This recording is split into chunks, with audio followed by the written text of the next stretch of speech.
Louis XIV of France, famously known as the Sun King, symbolized absolute power and honestly unparalleled luxury. Louis XIV, often called the Sun King, was one of the most influential and longest reigning monarchs in European history. Ascending to the throne at the tender age of 4, he would go on to rule France for an astonishing 72 years, from 1643 until his death in 1715. His reign was marked by a relentless pursuit of absolute power, a vision that would shape not only the destiny of France, but also the very fabric of European politics and culture for generations to come.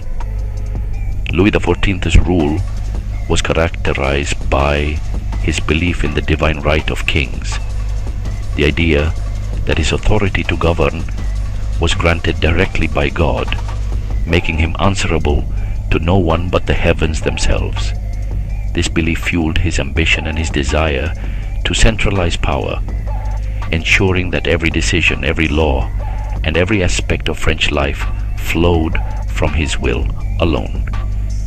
To manifest his vision of absolute monarchy and to display the grandeur of his reign, Louis XIV embarked on one of the most ambitious architectural projects in history, the construction of the Palace of Versailles.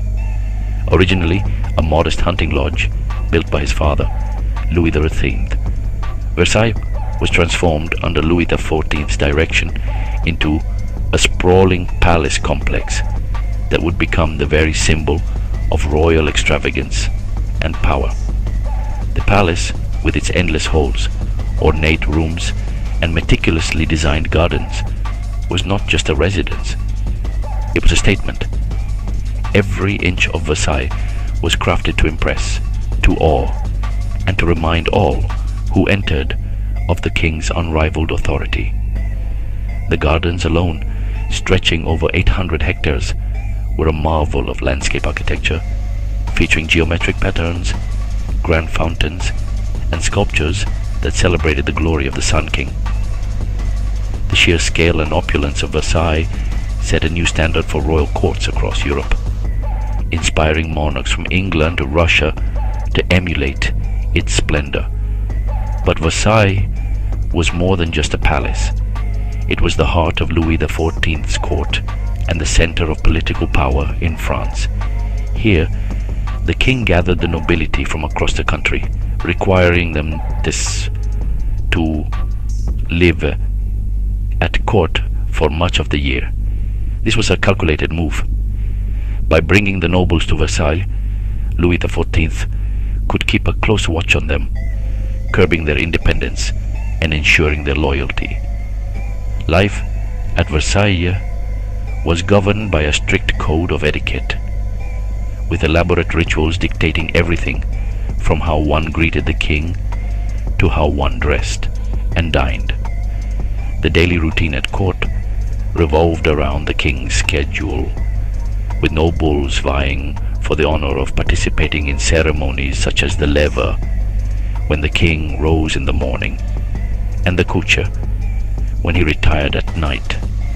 These rituals reinforced the king's status as the center of the universe, the source of all privilege and favor.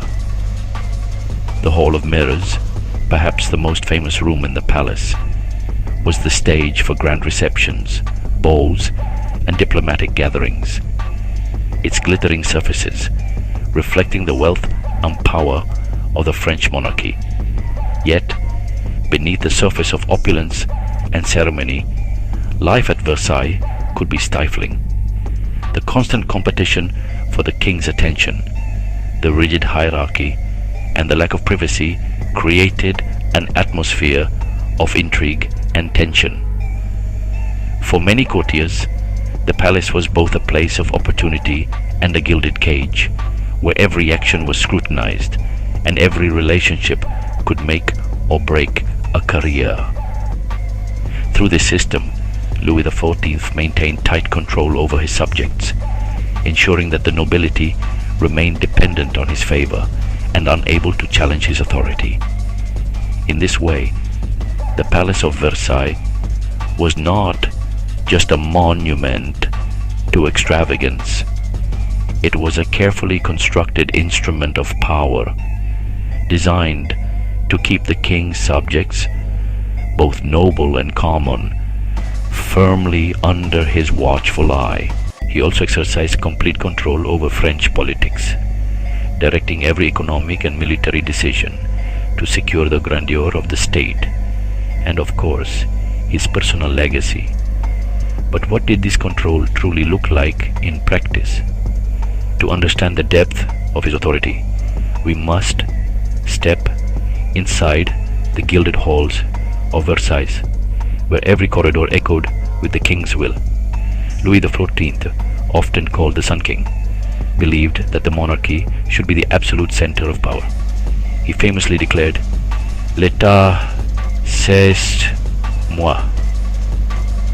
I am the state, a phrase that perfectly captured his approach to governance. From the moment he rose each morning, Louis was surrounded by ministers, advisors, and courtiers, all eager to carry out his commands. No decision, no matter how small, escaped his notice. He presided over daily councils, where he would listen to reports on everything from the price of grain in the countryside to the movements of rival armies across Europe. Every policy, every law, and every military campaign required his personal approval. This was not a government run by committees or parliaments, but by the singular vision of one man. Louis's control extended deep into the economic life of France. He appointed trusted officials to oversee the collection of taxes, the management of royal finances, and the regulation of trade. These officials, known as intendants, reported directly to him, bypassing traditional local authorities. This centralization of power allowed Louis to amass vast wealth for the crown, which he used to fund his ambitious building projects, maintain his lavish court, and support his powerful army. Speaking of the military, Louis XIV transformed France's armed forces into one of the most formidable in Europe. He personally reviewed military strategies, appointed generals, and even designed uniforms. His armies marched under banners bearing his emblem, and their victories were celebrated as triumphs of his leadership. Through a combination of strict discipline, innovative tactics, and sheer numbers, Louis's military campaigns expanded French territory and secured his reputation as a dominant force on the continent. Yet, this absolute control was not without its challenges. The king faced constant threats from rival nobles, foreign powers, and even his own subjects. To maintain order, he relied on a vast network of spies and informants, ensuring that any hint of dissent was swiftly dealt with. The grandeur of Versailles was not just a display of wealth, but a tool of political control. By keeping the nobility close, distracted by courtly rituals and competitions for royal favor, Louis prevented them from plotting against him. In every aspect of governance, political, economic, and military, Louis XIV's tutelary hand was unmistakable. His reign set the standard for absolute monarchy in Europe, and his legacy would shape the destiny of France for generations to come. Through meticulous attention to detail and an unyielding desire for control, he secured not only the grandeur of the state, but also his own place in history as one of the most powerful and influential monarchs the world has ever seen. The story of Louis XIV, often remembered as the Sun King, is one that continues to captivate historians, artists, and dreamers alike. His life was a dazzling spectacle of opulence, ambition, and power, set against the backdrop of one of the most transformative periods in European history. Born in 1638, Louis ascended to the throne at the tender age of 4, following the death of his father, Louis XIII. From the very beginning, his reign was marked by both extraordinary privilege and immense responsibility. The young king was shaped by the turbulence of the Fronde, a series of civil wars that threatened the very fabric of the French monarchy. These early experiences instilled in him a deep-seated belief in the necessity of absolute authority, a conviction that would define his rule for more than 70 years. As Louis matured, he became the embodiment of absolute monarchy, ruling with a singular vision that placed the king at the very center of the nation's life.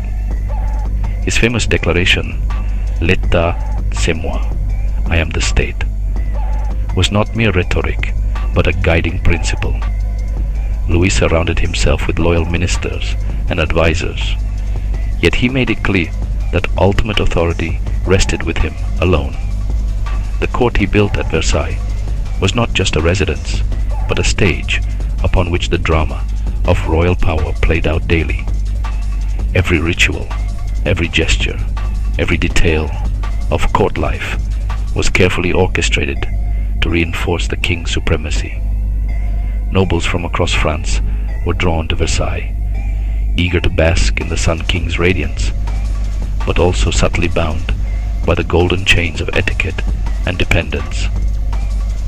Through this elaborate system, Louis neutralized potential rivals and ensured that the nobility remained loyal to the crown. Louis's reign was marked by both extraordinary achievements and profound challenges. Under his leadership, France became the most powerful nation in Europe, its culture and language setting the standard for courts across the continent. The arts flourished, with composers, painters, and architects creating masterpieces that still inspire awe today. The construction of the Palace of Versailles itself stands as a testament to his vision, a symbol of royal grandeur and the enduring legacy of the French monarchy. Yet, this era of splendor came at a cost. The king's relentless pursuit of glory led to costly wars, heavy taxation, and growing discontent among the common people. While Louis basked in the adulation of his court, the seeds of future unrest were quietly taking root. His insistence on absolute authority left little room for dissent, and the burdens of his policies would eventually contribute to the upheavals of the French Revolution. Despite these contradictions, the legacy of Louis XIV endures. He remains a symbol of centralized monarchy in Europe, a ruler whose life and reign continue to spark debate and fascination. His story is a lasting lesson on the impact of individual rule in history, a reminder of both the heights that can be reached through vision and determination, and the dangers that arise when power is concentrated in a single pair of hands. The Sun King's world was one of dazzling light and deep shadows, a world where art and ambition, glory and tragedy were forever intertwined. As we walk the halls of Versailles today, we are invited to reflect on the complexities of leadership, the allure of power, and the enduring question of how one person's choices can shape the destiny of a nation.